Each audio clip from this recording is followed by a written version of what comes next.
Benvidas, benvidos. Vale. Xa estamos aquí de novo, despois do café. Imos empezar así sin perder ningún minuto porque temos o tempo moi medido. Presentovos a Felipe Munita, é licenciado en Letras e doutor en Didáctica da Lingua e da Literatura. Profesor na Facultade de Filosofía e Humanidades da Universidade Austral de Chile, que é correcto, e tamén colabora no Grupo Gretel da Universidade de Barcelona, na Autónoma de Barcelona. É autor, hai dous títulos que nos interesan especialmente relacionados coa temática que abordamos nesta charla, que é Hacer de la lectura unha experiencia, e sobre todo un último título que nos interesou moito, que se titula Yo mediador, mediación e formación de lectores. Ademais de diversos artigos científicos e divulgativos sobre mediación, educación literaria e tamén poesía para nenos e nenas. E tamén rapaces máis maiores. Os seus libros de poesía foron merecedores dos máis importantes premios de literatura infantil e juvenil do ámbito iberoamericano, entre os que destaca o moi interesante e moi recente Premio Hispanoamericano de Poesía para a Infancia do ano pasado, do ano 2022. Esta é a presentación máis formal. E, sobre todo, presentarvos a Felipe, presentarvos a alguén que está investigando e que investiga dun xeito que a nos pareceu especialmente interesante sobre algo ao que vos dedicades todas todos vos, que é a mediación na lectura, non? A tratar de mediar entre as persoas e os textos e animar a lectura e, ademais, animar a un progreso na lectura, non? E cousas que son, que nos parece que poden resultar moi útiles para esta reunión de mediadoras e mediadores. Así que, cando queiras, Felipe, empezas cando queiras, non? Vas falar desde... De acordo, gracias.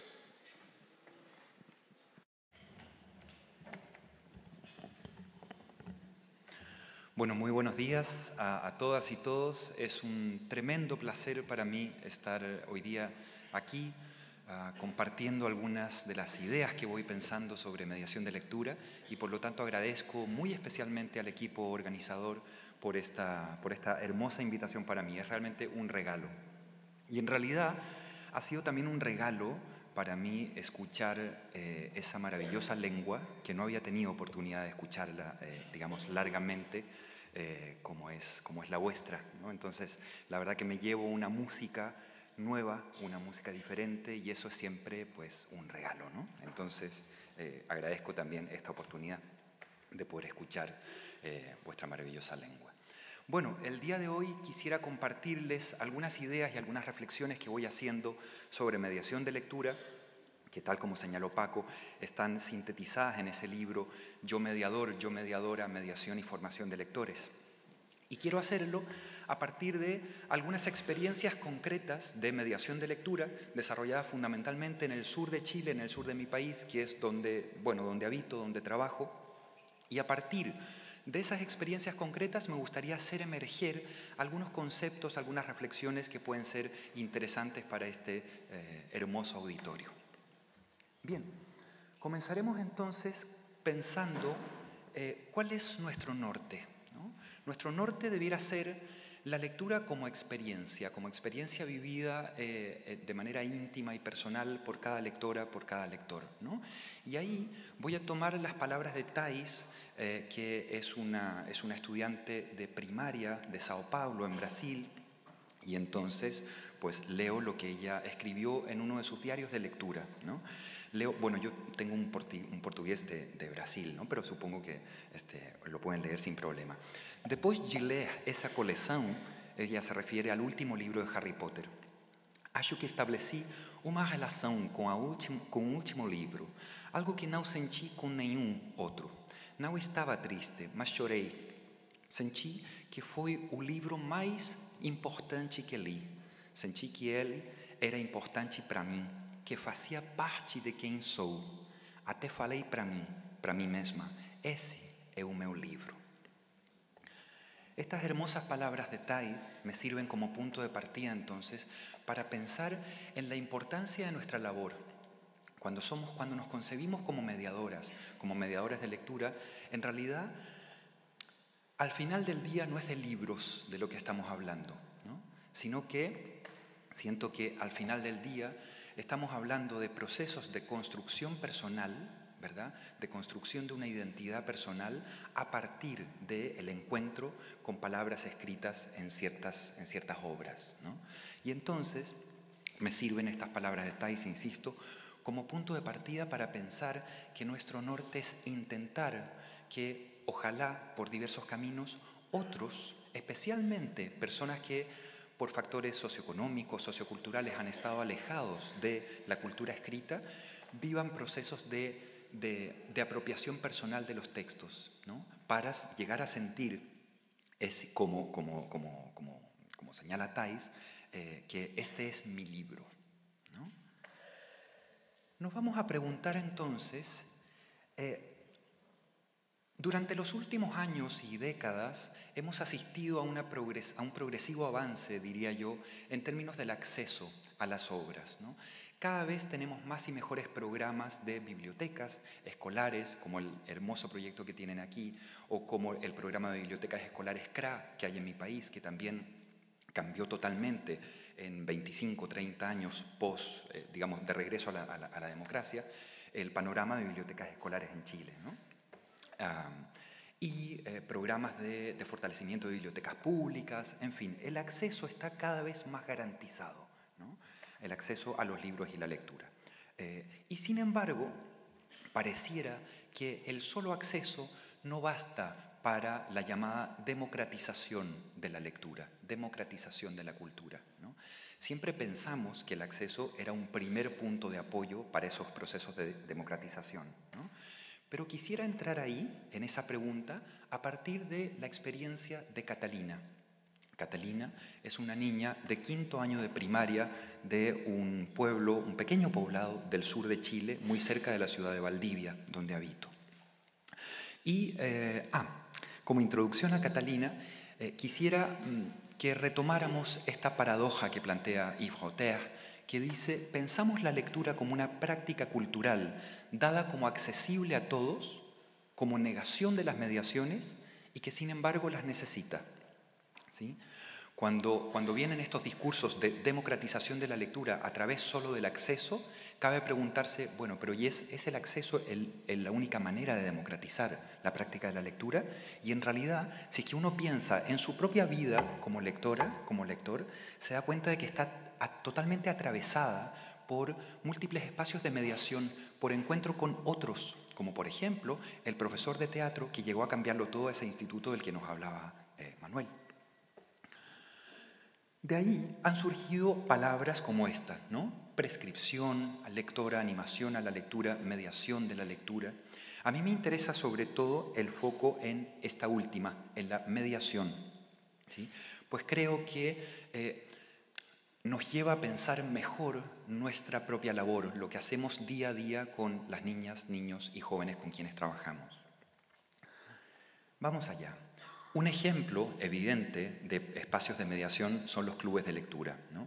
Una cosa que sabemos desde la investigación de los últimos 20, 25 años es que los procesos de socialización entre lectores son absolutamente claves para la formación lectora y literaria, ¿no? Es decir, siendo que la lectura es un espacio muy privado, es un diálogo muy íntimo con el texto, hay un monólogo interior allí de cada uno con el texto. A pesar de eso, sabemos también que los espacios de encuentro con otros para hablar de determinadas obras son también claves para formar lectores. Pues bien, les invito entonces a viajar al sur de mi país, ¿verdad? Estamos allí en la zona cercana a Valdivia, 800 kilómetros al sur de Santiago, del otro Santiago, de Santiago de Chile. Y allí entonces esta experiencia la cuento en un libro que pueden descargar, está en línea, de una colección maravillosa de la Biblioteca Nacional del Perú, que en mi caso es Hacer de la lectura una experiencia. Y allí entonces sucedió la siguiente situación.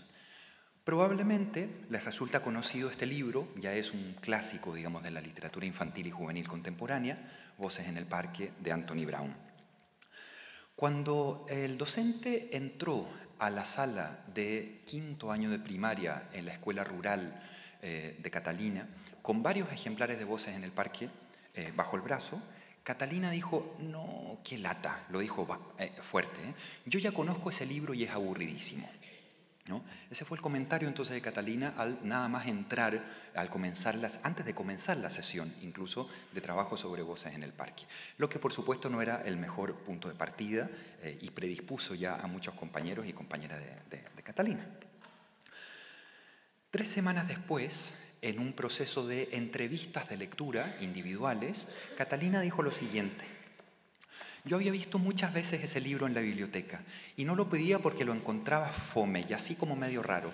Fome es un chilenismo que sería, según estuve averiguando aquí en el café, algo así como es un pedrazo. Ese libro es un pedrazo, ¿vale? Lo encontraba fome y así como medio raro. Pero ahora que lo vimos aquí me gustó mucho. Es entretenido y tiene unas ilustraciones bacanes, como que te hacen imaginar. Ya lo he leído varias veces. Efectivamente, Catalina había visto ese libro en la biblioteca escolar. Gracias al programa de bibliotecas escolares CRA, la escuela de Catalina, pese a ser una escuela rural alejada de los entornos urbanos, tiene una excelente biblioteca. Y sin embargo, algo había sucedido allí. El mero acceso no bastó, ¿verdad?, para generar una conexión personal entre Catalina y ese libro. No sé si es que conocen Voces en el Parque, pero es un libro bastante complejo. Es un libro metaficcional, es un libro que cuenta una misma historia desde la perspectiva de 4 voces diferentes, por lo tanto es un libro de cierta complejidad, ¿no? Y efectivamente la encargada de biblioteca me confirmó que Catalina en ese momento, cuando fue la entrevista de lectura, ya lo había pedido para préstamo bibliográfico a domicilio durante ya 2 o 3 semanas, ¿no? Es decir, ella, estaba muy adentro del libro, ¿no?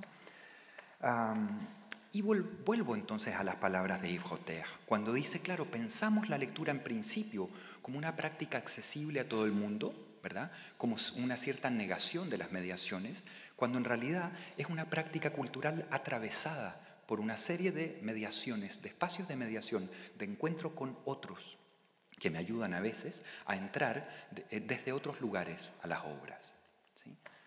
Lo que sucedió entre medio no es magia, es algo que ustedes hacen día a día, ¿no? Sucedió algo así como un pequeño club de lectura. Fueron 3 semanas de sesiones de discusión literaria, muy en la línea del enfoque Dime de Aidan Chambers, que recomiendo profusamente. Allí entonces tenemos al grupo de Catalina leyendo y discutiendo libros álbum, ¿no? Por supuesto, lo que sucedió fue una discusión literaria pensada desde la perspectiva del enfoque Dime. Es decir, no basta con preguntar, bueno, ¿y te gustó el libro? Sí, no, ¿por qué? Sino que se trata de pensar maneras de abrir entradas diferentes al libro, ¿no?, para hacer reflexiones desde distintos lugares de entrada a la obra. ¿Cuál no sería la sorpresa cuando meses después, en la misma escuela, con el mismo grupo, se hizo un proyecto que consistía en elaborar pósters, afiches de tu libro favorito, ¿no? ¿Y cuál no sería la sorpresa al ver el póster de Catalina, ¿no? Voces en el Parque se trata de una señora muy amargada y a la vez su hijo era callado y tímido. Yo destaco las ilustraciones porque me llamaron la atención y la letra porque representaba el estado de ánimo de los personajes. Además, la historia es interesante y me hizo sentir como si estuviera dentro del libro. Era como ser un personaje más del libro. Y termina, te lo recomiendo, ¿no? Me encanta. Es interesante lo que está sucediendo aquí, porque vemos por una parte la implicación personal, cuando ella dice, era como estar dentro del libro. Se ve que es una lectora que está viviendo una experiencia de lectura muy potente, ¿verdad?, que ese libro le está diciendo algo a nivel personal, ¿sí? Pero a la vez es una lectora capaz de, en ciertos momentos, de entrar por otros lugares a la obra, como por ejemplo cuando dice, me gustó lo de la letra porque se relaciona con el estado de ánimo de cada personaje. No sé si es que quienes tienen en la cabeza el libro recuerdan que la tipografía va cambiando en función de las características del perfil de cada personaje, ¿no? Entonces es una lectora también cada vez más atenta a cosas que están sucediendo en la arquitectura interna de la obra. Nos vamos a hacer la pregunta, ¿qué nos sugiere esta situación? ¿Qué información nos da sobre ese concepto que es la famosa mediación de lectura? Y aquí me gustaría hacer un rodeo por otros campos que utilizan la palabra mediación, que por ejemplo se utiliza en campos tan diversos como el derecho internacional, como el derecho familiar, por ejemplo, en mi país, no sé si es que aquí existirá, por ejemplo, una pareja antes del divorcio, antes de llegar al juez, llega donde un mediador o mediadora, ¿no?, que intenta, pues, la búsqueda de acuerdos, ¿no? En la museografía también se utiliza mucho para hablar de mediadores entre las obras y los visitantes a los museos, ¿no? Yo diría que en múltiples contextos hay 3 puntos que nos pueden parecer interesantes. El primero, y esto viene de los primeros usos de la palabra mediación, ya en la Edad Media, de los que se tiene registro, digamos, se utilizaba la palabra mediación para hablar de aquel o aquella que se pone en medio entre dos partes en desacuerdo. Es decir, pareciera que la palabra mediación tiene que ver con una cierta situación de conflicto, ¿sí?, y con alguien que, pues, intenta encauzar ese espacio de conflicto, ¿no? En otros contextos, como la psicología educativa, por ejemplo, se utiliza la palabra mediación como aquel que ayuda a construir el significado de una actividad que no pertenece al mundo inmediato del sujeto. Y esto me parece particularmente interesante. La lectura en muchos espacios sociales, en muchos espacios familiares, como por ejemplo el entorno de Catalina, no es una práctica cotidiana, ¿verdad? No es Catalina no ha visto a sus padres leer desde pequeña, no ha tenido un entorno, ¿verdad?, de prácticas letradas durante su infancia y en sus espacios de socialización básicos, como es la familia, como es el entorno social primario, ¿no? Y por lo tanto, nuestra labor parece que también supone, pues, invitar a otros a una práctica cultural como es la lectura, que no pertenece a las maneras con las cuales cotidianamente dialogan consigo mismo, con los otros y con el mundo, ¿no? Y también la literatura sobre mediación habla siempre continuamente de la idea de mediación como cambio, es decir, como una práctica orientada a crear vínculos entre dos instancias y a darle sentido a ese vínculo gracias a la acción de un tercero. Ahora bien, me podrán preguntar, bueno, ¿y qué tiene todo esto que ver con la lectura, ¿no? Esta idea de situación de conflicto, por ejemplo, ¿qué tiene que ver con la lectura? Un ejemplo que me resulta muy cercano, pero que tal vez podríamos extrapolar a otros espacios como este, ¿no? El caso chileno. Diversas investigaciones realizadas en la última década, en los últimos lustros, muestran que la asistencia a bibliotecas, al menos una vez al año, se sitúa en torno al 10% de la población. Y un dato que me parece más interesante, porque me interpela particularmente como mediador de lectura, es que se sitúa mayoritariamente en sectores socioeconómicos altos. Es decir, en principio, aquellos mismos sectores que podrían ir a la librería, ¿no?, a comprar un libro por su cuenta, ¿no? Y es curioso que esto suceda en uno de los países que, en el contexto latinoamericano, ha tenido la mayor cantidad de programas de desarrollo de bibliotecas, tanto públicas como escolares y comunitarias, en los últimos, yo diría, 20 años, ¿no? Es decir, pareciera que aquí tenemos un cierto desfase entre programas que favorecen el acceso de todos y todas al espacio bibliotecario y las personas que efectivamente se sienten invitadas a ese espacio. Una vez una señora en un barrio muy periférico de Santiago, del otro Santiago, me dijo, yo le dije, señora, aquí tiene una biblioteca pues al lado de casa, ¿no?, una biblioteca pública, gratuita.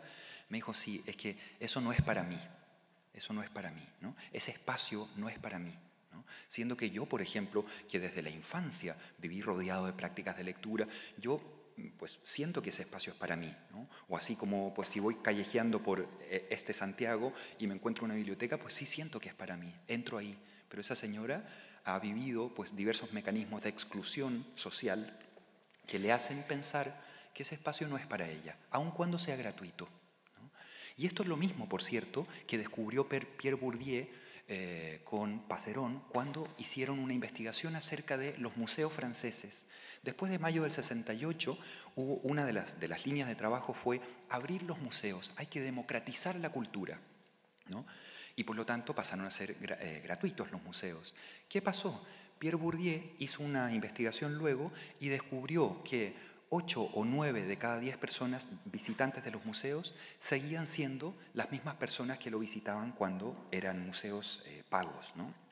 Es decir, que solo 1 de cada 10 personas eran obreros, trabajadores del mundo agrícola, ¿no? Que parecía que no se sentían todavía invitados a esos espacios. Por lo tanto, sí creo que podemos hablar de una cierta situación de conflicto, una cierta situación de intentar, a través de nuestro trabajo, ayudar a otras y otros a sentir que esa práctica pues también puede decirles algo a ellos, ¿no?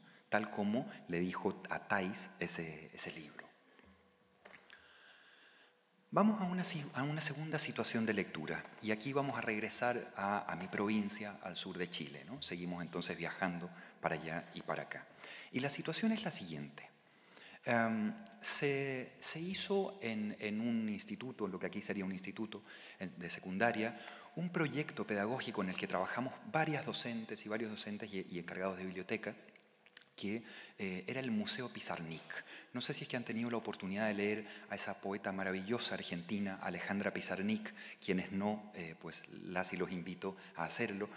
Y se hizo entonces un proyecto que consistía en intentar acercar a estudiantes de secundaria a la obra de esta poeta, ¿no?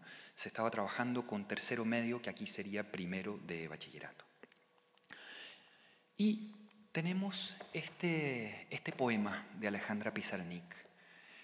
Explicar con palabras de este mundo que partió de mí un barco llevándome. Este es el poema que eligió Lucía, una chica de, como les decía, de tercero medio, para hacer su propuesta, ¿no? El Museo Pizarnik consistía en una serie de espacios de mediación y de discusión sobre las obras, sobre ciertos poemas, muy en la línea de un club de lectura tal como realizan ustedes, y luego en la realización final de un objeto artístico que en el fondo, donde cada una y cada uno dejaba huellas de su propio monólogo interior con un poema de todos los que había leído durante el proyecto que le había hablado particularmente, ¿sí? Entonces, esto es lo que hizo una acuarela hermosa, Lucía. No se alcanza a ver bien, pero en esta suerte de estrella, digamos, está rodeada por los versos del poema de Pizarnik, ¿no? Y además, y esto se presentaba en la biblioteca, ¿no? Entonces el Museo Pizarnik terminaba con una exposición de los trabajos realizados por los chicos y chicas para invitar a otros a leer a Pizarnik a través de estas propuestas artísticas. Y además, cada estudiante escribía un pequeño texto en el cual explicaba, ¿no? Glosaba por qué había hecho esta obra, su obra de esa manera, ¿no? Me gustaría leerles un trozo del texto que escribió Lucía, porque personalmente me encanta. Dice: elegí este poema por la insinuación de no poder explicar lo que uno siente con unas simples palabras. Desde mi interpretación, el poema puede hacer alusión a la identidad, a algo que pasa en su vida que nadie lo puede entender realmente y por eso no puede explicar con palabras de este mundo. Es algo que no sabe cómo expresar, no sabe la manera correcta de decirlo para que se entienda. No lo que pasó, sino el sentimiento que tiene y que nos intenta decir a través del poema. Creo que tiene mucho que ver con lo que uno no puede explicar. Porque cuando uno quiere explicarle a otro lo que siente, en especial si son vacíos emocionales, las palabras de este mundo nunca son suficientes para demostrar ese sentimiento en su totalidad. Y todo esto está relacionado con la búsqueda de identidad de cada uno, con el ponerse en cuestión uno mismo. Me gustó mucho este poema. Logré hacer un puente entre el poema y yo. Dice Lucía: Hay aquí algunas trazas, ¿verdad?, de ese monólogo interior que vivió Lucía con ese texto, ¿verdad? Con un texto que además es bastante, como toda la obra de Pizarnik, es bastante hermético, ¿no? Yo cuando comentaba con compañeras y compañeros de oficio esto del Museo Pizarnik, me decían, ¿pero Pizarnik en secundaria? ¿Pizarnik en la escuela? Tú estás loco, no lo van a entender. Y yo pensaba para mí mismo, ni yo mismo, que me considero un muy buen lector de poesía, entiendo un poema de Pizarnik. Y eso no me permite, pues, dejar de tener un diálogo muy profundo conmigo mismo a través de esos poemas, ¿no? Cuando Lucía dice, no lo que pasó, sino el sentimiento que tiene de lo que pasó, me parece que está viviendo una experiencia de lectura profunda, pero no solo de lectura, sino que, tal como yo decía al principio, al final del día no es de libros de lo que hablamos, sino que, Lucía lo muestra muy bien, de procesos de construcción de la propia identidad a partir del encuentro con textos que tal vez te hacen pensar en ti o en tu relación con los otros y con el mundo de maneras nuevas, ¿no? Y Lucía encontró en ese poema palabras que le permitían poner en palabras, perdón la redundancia, poner en palabras un sentimiento, una determinada idea que ella pues estaba sintiendo, ¿verdad? Y que le resonó. Y en realidad yo cuando me siento pues en la sala de estar de mi casa a leer poesía, lo que busco es eso también, ¿no? Creo que cada una y cada uno busca eso, el que ese texto ponga en palabras también de una manera nueva pues una determinada idea, emoción, sentimiento que tenemos. Nos vamos a hacer por segunda vez la misma pregunta. ¿Qué nos sugiere esta situación? ¿Qué información nos da sobre la mediación de lectura y sobre la formación del lector, de la lectora literaria? Yo diría que aquí hablamos de una cuestión que para mí, cuando pienso en la mediación, y por eso me parece una palabra mucho más interesante que, por ejemplo, animación o prescripción, lo que está sucediendo es la idea de que nuestro trabajo se orienta a favorecer la implicación personal de otros en los textos, para sentir que en ese texto hay algo que es para ti, ¿no? Por supuesto que no va a pasar eso siempre con todos los textos que leemos, ¿no? Así como nuestros estudiantes, nuestros niños, niñas y jóvenes no van a sentir con todos los textos que tal vez nosotros quisiéramos esa implicación personal. Porque esto no funciona así, ¿verdad? La promoción de la lectura, el famoso placer de leer, no funciona con, mira, toma este libro, disfrútalo, ¿no? Porque pues puedes sentir o no placer, ¿verdad? La cuestión es que especialmente en el trabajo con aquellas personas que han vivido procesos de mecanismos de exclusión social, socioeducativa, a mi entender, lo importante es construir las condiciones para tal vez sentir ese placer. Luego eso ya queda en cada lector, en cada lectora. Pero sí puedo intentar construir las condiciones, tal como sucedió en esas 3 semanas de trabajo y de discusión literaria con Voces en el Parque, con el grupo de Catalina. Y yo diría que es importante también intentar ayudar a otros a entrar en textos que por sí solos tal vez les sería muy difícil entrar y abrir diversas puertas para entrar en ellos. El caso de Catalina es muy interesante en ese sentido, ¿verdad? Porque ella sola no entró realmente a Voces en el Parque, así como tal vez estudiantes de secundaria no habrían entrado a una obra compleja, digamos, como es la poesía de Alejandra Pizarnik. Se trata entonces de pensar qué hay en esta obra interesante que nos puede llevar a abrir caminos diversos de entrada a los textos, ¿no? Por ejemplo, la reflexión filosófica, por ejemplo, las imágenes poéticas que utiliza Pizarnik, por ejemplo, la reflexión sobre, sobre la relación entre texto e imagen que se da en Voces en el Parque, o sobre cómo la perspectiva narrativa es clave en ese texto para contar una historia que en realidad todo el tiempo se nos está cayendo, ¿verdad? Porque nos cuentan una historia, un mismo suceso desde 4 perspectivas totalmente diferentes e incluso contrapuestas entre sí. Volvemos a viajar al sur de mi país con una tercera y última situación de lectura y escritura. Y esta situación es un proyecto de poesía. Bueno, yo, claro, investigo poesía, escribo poesía. Es un género que me resulta muy cercano y que me gusta mucho implicarme en proyectos de mediación vinculados a ese género, ¿no? Y el proyecto tuvo como punto de partida la siguiente situación. Estamos nuevamente en el quinto de primaria de Catalina y cuando el equipo docente se dio cuenta de una cosa que tal vez les puede resonar a ustedes. Cuando se le decía a ese grupo de quinto que escribiera poesía, de inmediato la respuesta automática era hacer rimas. Hacer rimas, rimar una palabra con otra. Da igual lo que de ahí saliera, ¿sí? Entonces, pues salían muchos textos, digamos, pobrísimos del tipo rimar camión con avión y ya está, ¿no? Y entonces hice un poema.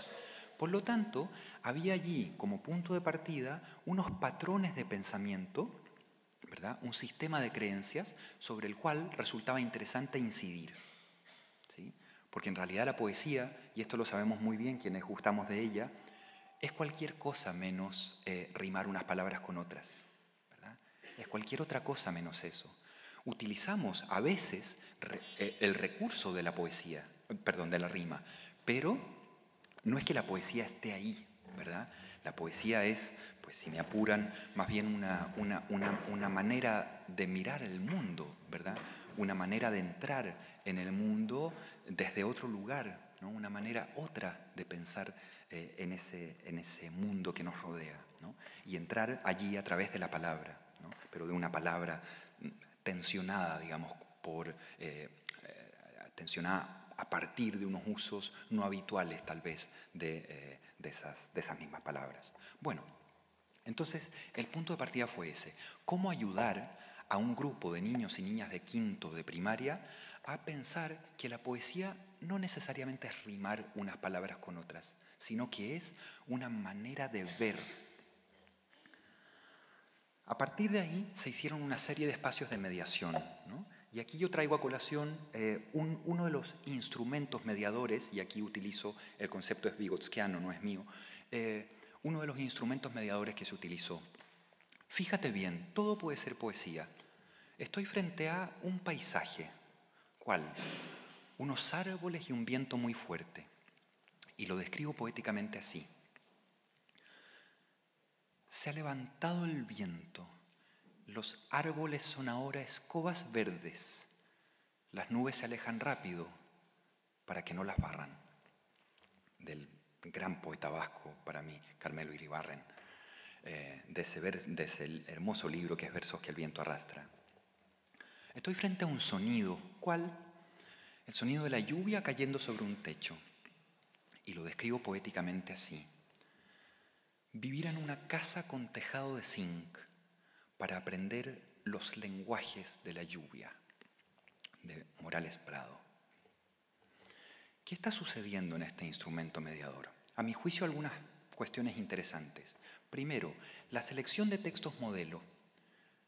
Los textos no riman aquí, ¿verdad? Si es que yo quiero ayudar a otros a avanzar hacia la idea de que la poesía no necesariamente es rimar unas palabras con otras, pues necesito seleccionar como textos base, digamos, textos que efectivamente no rimen, ¿verdad? Para poder demostrarles a esos otros que la poesía tiene también otros caminos de realización, ¿verdad? Pero está sucediendo también algo que a mi juicio es muy interesante, que digamos, con un instrumento muy simple, se está ayudando a pensar que la poesía es sobre todo una manera de mirar, ¿sí? Porque se está llevando a la idea de que la poesía puede nacer de algo tan simple como un viento que mece unos árboles, ¿verdad? Hace poco leía una investigación con estudiantes de secundaria que se les preguntó, bueno, ¿de dónde nace la poesía? Todos indefectiblemente decían que se escribe poesía sobre el amor y el desamor, ¿no? Entonces está muy arraigada esa idea de que la poesía pues tiene que ver con, yo qué sé, una tarde romántica en la playa, ¿no? En el crepúsculo bajando el sol, ¿no? Cuando en realidad la poesía puede nacer pues de un viento que viene a mecer los árboles, ¿no? O, más cotidiano todavía, de una lluvia cayendo sobre un techo, ¿no? El zinc, no sé si se utiliza aquí la palabra, sí, vale, esa lata, ¿no? Yo he vivido en Valdivia, que es una ciudad muy lluviosa, en casas de tejado de zinc, y realmente aprendí los lenguajes de la lluvia, ¿no? Creo que aquí también se aprenden un poco. Sí. Y entonces lo que está sucediendo allí es precisamente eso, es una ayuda para hacer avanzar a otros hasta un lugar al que por sí solos tal vez no habrían avanzado, ¿sí? Que es pensar en la poesía desde otro lugar, ¿no? Abrir otra puerta para pensar en lo poético. Y ahora tú, ¿qué vas a describir? Y entonces la escuela rural, o sea, el quinto de Catalina, hizo una salida a la playa, ¿verdad? La escuela es una escuela rural, como les decía, que está a 300 metros de esa playa, con ese volcán ahí que está a veces medio tirando humito, en fin. Y al llegar a la playa había un grupo de niños pequeños, muy pequeños, de, yo qué sé, P4 o por así, de infantil, digamos, haciendo una ronda, se dice aquí, jugando como un corro, ¿no? ¿Sí? Una ronda, cantando, ¿verdad? Con sus maestras. Entonces se escuchaba el sonido de esas canciones infantiles de los niños muy pequeñitos, ¿no? Se escuchaba también un poco el sonido de las olas del lago, en fin. Y hubo un momento de escritura poética. ¿Estoy frente a qué? ¿Un sonido, un paisaje, un olor, un sabor, una textura? ¿Puedo identificar aquello sobre lo cual quiero poetizar el mundo? Un sonido. Nómbralo aquí. El de un grupo de niños cantando y el sonido de las olas. Y lo describo poéticamente así. Sentada frente al lago, observo cómo las grises nubes rodean las frías aguas y los niños alegrando con sus cantos dulces la orilla fría. Hay una imagen que a mí me parece poéticamente muy poderosa, ¿verdad? Una contraposición entre la frialdad del agua y la dulzura, la calidez del canto infantil, ¿no?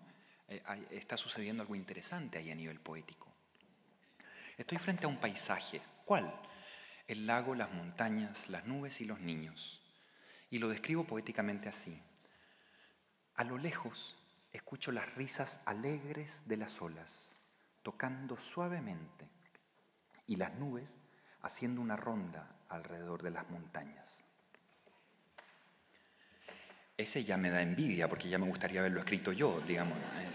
Ahí ya entró en un problema, digamos. Es que la imagen es hermosa, porque justo llegaron unas nubes a rodear las montañas. Entonces hay una traslación de sentidos desde una realidad 1, ¿verdad?, que es la de un grupo de niños pequeños haciendo una ronda con sus maestras, a una realidad 2, que es que las nubes ahora devienen niños haciendo una ronda alrededor de la montaña. Es brutal, es bellísima la imagen. A nivel poético es de una potencia que me estremece, ¿no? Entonces, ¿qué está sucediendo aquí? Alguien podría decir, bueno, pero es que aquí no hay versos, no hay... Pero esto es, digamos, poesía pura y dura, ¿no? Aquí hablamos de poesía, ¿verdad? Hablamos de, llámenlo como quieran, prosa poética, verso libre, pero hay un trabajo poético con la palabra. Y eso es lo que me interesa remarcar.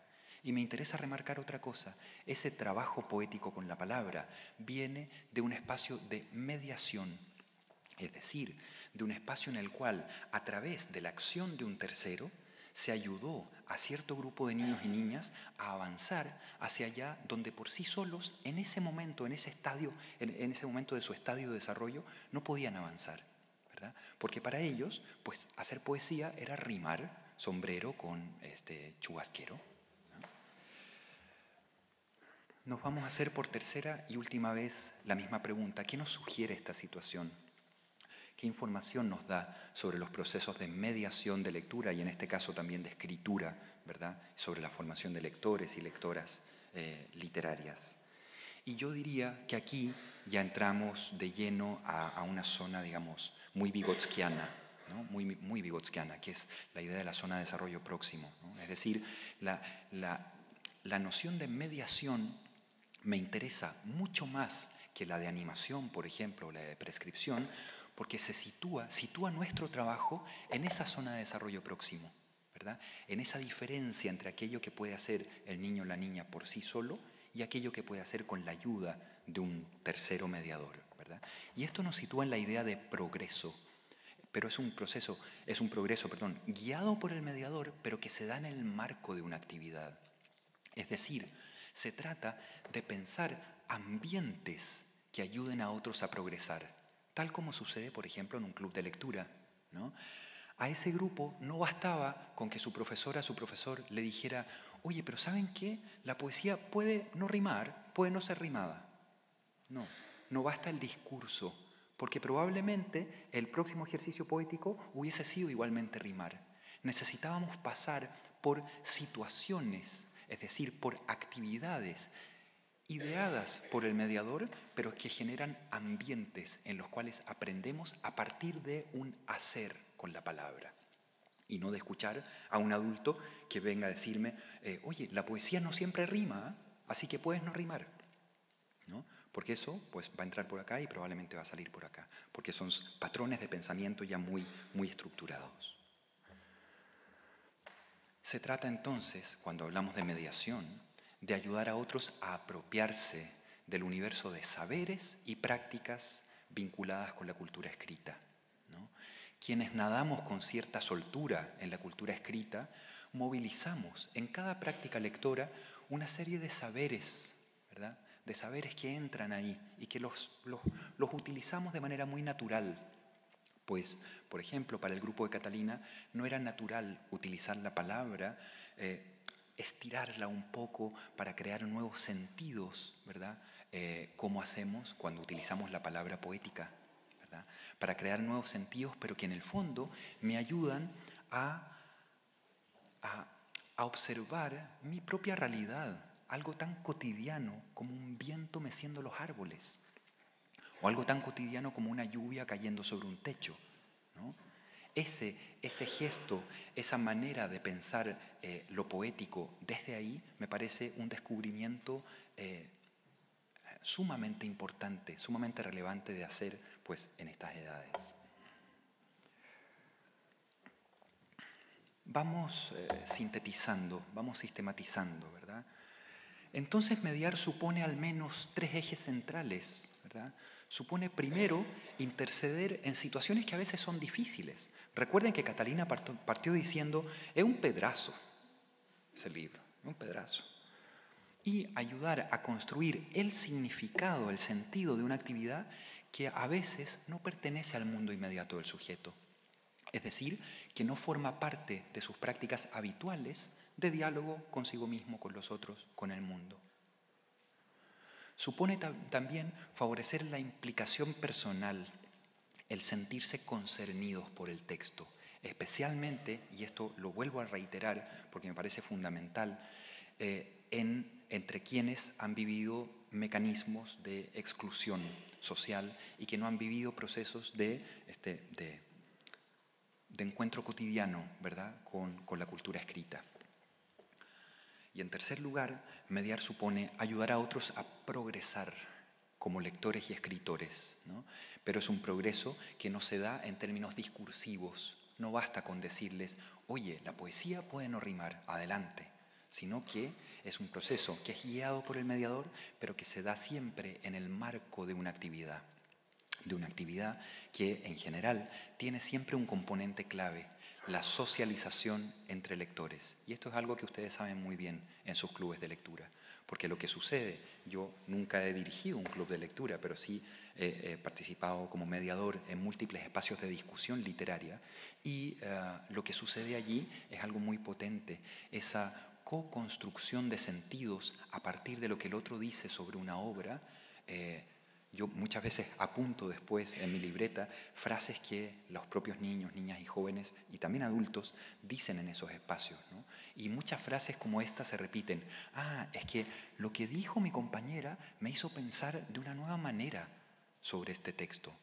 Una vez un joven me dijo: en realidad, escuchar a otros hablar sobre un libro que hemos leído es como leer de nuevo, es como leer 2 veces. Hermoso, lo que dice ese adolescente, porque ese leer de nuevo tiene que ver también con el descubrimiento de un pasar por otra voz esos textos, ¿verdad? Con un pasar por el sentido de otros para intentar atisbar, aunque sea un pequeño margen, el monólogo interior que esa persona ha tenido con el texto. Y tal vez ese monólogo interior dialoga con mi propio monólogo. Sentido, entonces, implicación y progreso me parecen tres ideas centrales para pensarnos como mediadoras y mediadores de lectura. Y aquí ya voy cerrando para que ojalá tengamos un breve momento de comentarios, no sé, de preguntas. Me gusta mucho la idea de Catherine Tauberon, una didacta francesa, ¿no? Que ella señala que la lectura implica, y especialmente la lectura literaria, implica un placer estético, intelectual y cultural que, lejos de operar por magia, se construye. La lectura, entonces, no es una práctica natural, ¿verdad? No basta con que pongamos los libros en manos de nuestros niños, niñas y jóvenes para que ese famoso placer de la lectura emerja pues, de manera muy natural. Y esto lo sabemos muy bien después de ver el caso de Catalina, ¿verdad? Es decir, necesitamos generar procesos de mediación para ayudar a otros a entrar desde distintos lugares al mundo de lo escrito. Y eso nos hace pensar que en realidad el famoso placer de leer, lejos de ser una práctica natural, la lectura es una práctica cultural, construida durante mucho tiempo a través de múltiples espacios de mediación y de socialización en los cuales vamos participando, ¿sí? Y esta brújula que orienta nuestros esfuerzos me parece que tiene que ver con la idea de llegar, ojalá, a vivir la lectura como experiencia, pero es una experiencia que, como repito, digamos, se da construida mediante múltiples mediaciones que ayudan a experimentarla, ¿verdad? Experiencias tan potentes como las que vivió Catalina o como la que vivió Thais, ¿no? Y las palabras de un filósofo de la educación muy importante, creo, en nuestro campo, que es Jorge La Rosa, me ayudan entonces a cerrar esta conferencia. La experiencia de la lectura, si es un acontecimiento, no puede ser causada, no puede ser anticipada como un efecto a partir de sus causas. Lo único que puede hacerse es cuidar de que se den determinadas condiciones de posibilidad. Nuestro trabajo, estimadas y estimados, hermoso auditorio, se sitúa ahí, en construir las condiciones de posibilidad para que tal vez y mediante muy intrincados caminos la lectura sea una experiencia potente para esa niña, joven, niño, adulto con quien trabajamos, ¿verdad? Esas condiciones de posibilidad son lo que hacemos cuando mediamos un club de lectura, cuando orientamos un club de lectura, ¿verdad? Cuando pensamos, por ejemplo, intervenciones que tal vez no son las típicas, sino que son intervenciones que van a ayudar a ese grupo a entrar a la obra desde un lugar al que tal vez por sí solas y por sí solos no entrarían, y a descubrir de manera nueva algo que está sucediendo en esa obra, ¿no? Como por ejemplo Catalina, que nos dice con mucha fruición, nos dice, oye, sí, y me encantó descubrir que la tipografía cambia según el estado de ánimo de cada personaje, ¿no? Es decir, hay allí también un placer que es distinto al placer más común, que es adentrarse en la trama, ¿no? En realidad, cuando hablamos del placer de la lectura, yo preferiría hablar en plural y no en singular. Preferiría hablar de los placeres de la lectura, porque es muy distinto al placer que yo siento, por ejemplo, cuando estoy leyendo una novela y estoy tan implicado en la trama que me siento como si estuviese viviendo yo lo que le está pasando a la protagonista o al protagonista, ¿no? Y estoy viviendo de manera vicaria, ¿verdad?, esa experiencia. Pero ese es un tipo de placer. Otro placer, por ejemplo, y tan relevante como ese, es cuando estoy leyendo una novela y resulta que llego al capítulo 4 y en ese momento me cambian la perspectiva narrativa. Y durante los 3 primeros capítulos, la perspectiva había estado alojada en la cabeza de un personaje y por lo tanto yo me estaba perdiendo de un montón de cosas y de pronto en el capítulo 4 empiezo a descubrir, porque gracias a que la focalización la llevaron a la cabeza de otro personaje, empiezo a descubrir cosas que durante los 3 primeros capítulos estaban como en un misterio, ¿no? Y en ese momento un lector experto puede decir: qué lindo, cómo aquí, justo aquí, cambió la perspectiva narrativa, ¿no? Ese placer es muy distinto al placer de estar implicado en la trama, ¿verdad? Entonces, me gusta hablar de los placeres de la lectura, ¿verdad? Y un círculo literario, una discusión literaria, un club de lectura, pues puede hacer eso, está invitado a hacer eso también. Está invitado, cuando me refiero a lo de abrir puertas para entrar desde lugares distintos a las obras, estoy pensando en eso también, en que como lectoras expertas y lectores expertos que somos, tal vez podemos ayudar a otros a descubrir ese placer de, oye, ¿qué les pasó cuando en el capítulo 4 nos llevaron a la cabeza de otro personaje? ¿Qué les pasó con eso? ¿No? Entonces ya no es la pregunta más socorrida, ¿verdad? Oye, ¿les gustó la obra? Sí, no, ¿por qué? Claro, las primeras impresiones es importante recogerlas, pero luego también es importante ir abriendo ventanas, puertas para entrar de maneras diversas a las obras.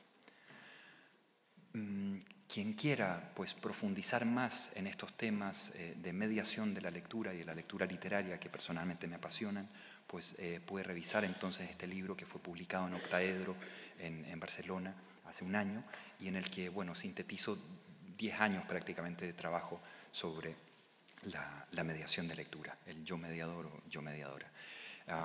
Les agradezco muchísimo de verdad la oportunidad nuevamente al equipo organizador y a todos ustedes y a todas ustedes por esta maravilla para mí primero de escuchar el gallego y luego de poder compartir algunas reflexiones que voy pensando sobre esto. Muchas gracias.